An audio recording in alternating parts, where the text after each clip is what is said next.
And welcome back. This is the second part of the Mitsubishi Pajaro review. Now, you may be able to see she's got her UK number plates. She's all taxed, insured, MOT'd, ready to go. If you missed the first part where we had a look at the interior, the engine, etc., that's in the first part review, which I'll link down in the description below. So, what we're going to do now, we're going to take her for a little ride. Okay, so here we are, driving around in the little Mitsubishi. Now, what can I say about the thing? 660cc, I mean, it's not a massive amount of power, but surprisingly, it's actually pretty good on British roads.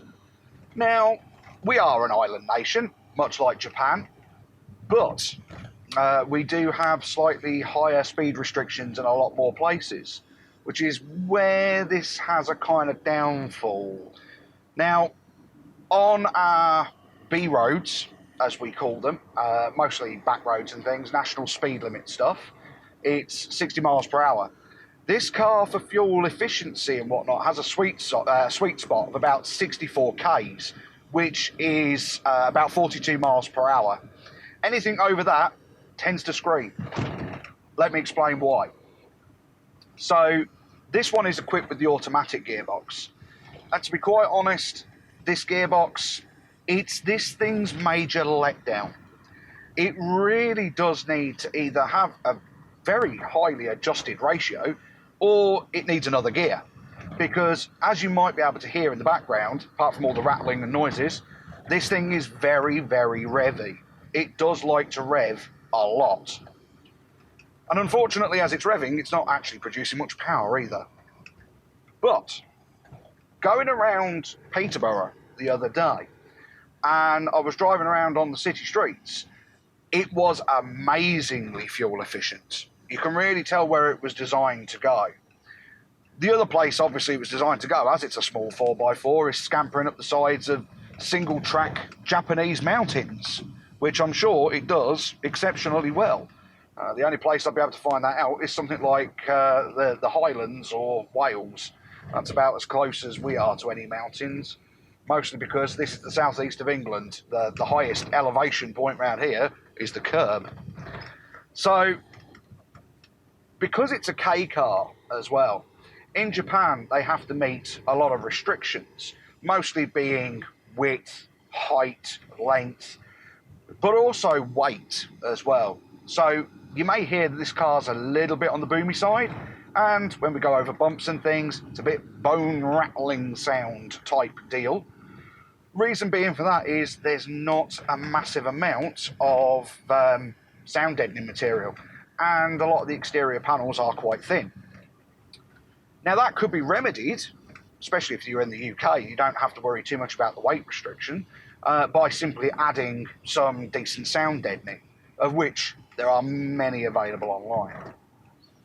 The other small negative, this particular car, it could do with having the turbo as well. This one is the naturally aspirated one, as we saw from the previous video. I would spring for a turbo.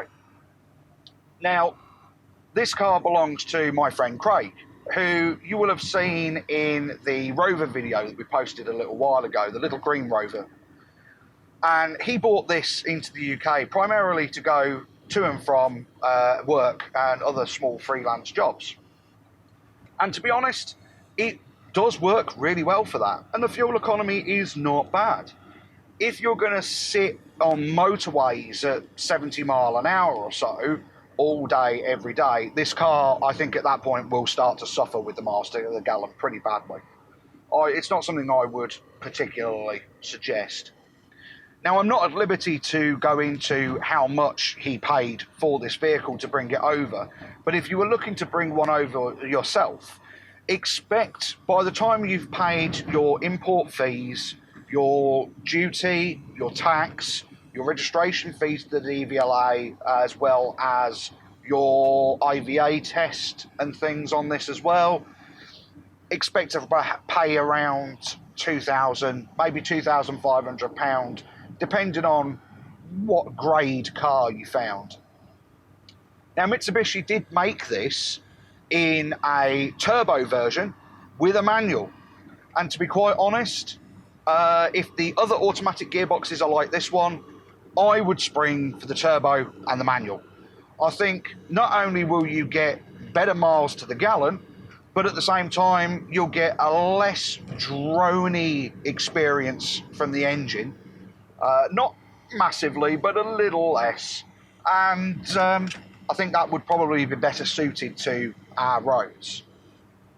Now, what does 2,000 or so pounds for a 20-year-old Japanese K car 4x4, what does it get you?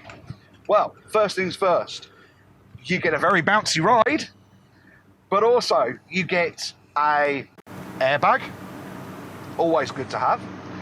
You do get air conditioning as well. You also get a tape player, which is in Japanese, and they do use different bands to us, so don't expect to be picking up any British radio stations on it. Look for something where it doesn't have a fancy integrated all-in-one infotainment system. Otherwise, you'll be looking for a bezel to replace it with a single or double DIN head unit pretty much forever. So I wouldn't suggest doing any of that. Other than that, you've got your standard array of controls. You've got all your light controls, hazards, you've got a nice little clock, variable speed on your heater and things like that. And surprisingly, for the size of the thing, and I'm a larger gentleman, reasonably comfortable seats as well. They're not too bad. I could potentially do a long journey with it and not feel particularly bad for doing so either. Another thing that kind of would put some British buyers off is the fact that we use miles per hour here. And obviously, Japanese cars, they use kilometres. Now, unfortunately, a majority of Japanese cars, especially K cars, because K cars really are just domestic vehicles, they don't have an inner counter for miles per hour. So you've got a couple of options. You can either calculate in your head what speed you're doing as you're doing it, or there is the possibility of getting Speedo Drive converted. And what that is essentially they add another gear and whatnot to it, which then converts what you see in kilometres an hour on the Speedo, it'll actually be reading miles per hour. Don't think because then it's reading miles per hour that this speedometer says that you can do 120 miles per hour. About 70, 75 is where this thing will top out. You might get to 80 going down a hill with the wind at your back. Now, I have brought up some negatives, but I don't want those negatives to overshadow the positives. This is a really cool little car. There's a lot to love about it. I love the design of it. I think it's very boxy, very square, but also kind of charming. I love that wing mirror that's on the front wing there, which is there to show you where you are next to a curb and things. Great for parking. Absolutely superb. It's something that, I feel on our smaller domestic cars, we should have something like that. Obviously, this one has all your electric windows and everything else, so, it's got everything that you really need. The only thing that this thing is missing, though, is it is missing an alarm, an immobiliser. The key is just a basic key. But I'm sure that's something that could be fitted aftermarket, as well as some extra soundproofing. But I really, really like this thing.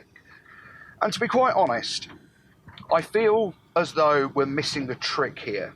Yes, in Britain, we do get some Japanese cars that are similar to the K cars, but have larger engines, and they don't tend to be spec'd as well as their Japanese counterparts. I think Japan's missing a trick here. I think that K cars, in their purest Japanese form, converted to miles per hour, obviously, would be quite the hit in the UK. I really do. We have a lot of built-up cities. We have a lot of built-up towns now as well. And to be quite honest, in this day and age, with fuel being an issue and things, I think the K car would be suited really well over here. And to be quite honest, I'm quite enjoying this one. So that's all I have to say, really, about this car. There's a lot to love. There really is. And don't let the little niggles and small pitfalls that I've suggested actually put you off. If you're looking to get one, get one. It's a barrel of laughs. It really is. So, in terms of what we have coming up fairly soon, I will be doing an update video on the City Rover charity car. That's something that's on its way. And I may be borrowing a Nissan Vanette to do a review on, which should be interesting. It's been a while since I've driven something that's cab over wheels, so that should be quite fun. Other than that, that's about all I have to say. So thank you very much for watching. Comment, subscribe, and all that good stuff. And again, I shall post the link to the first part of this review down in the description box. So I hope you'll join us for more bits and pieces in the future.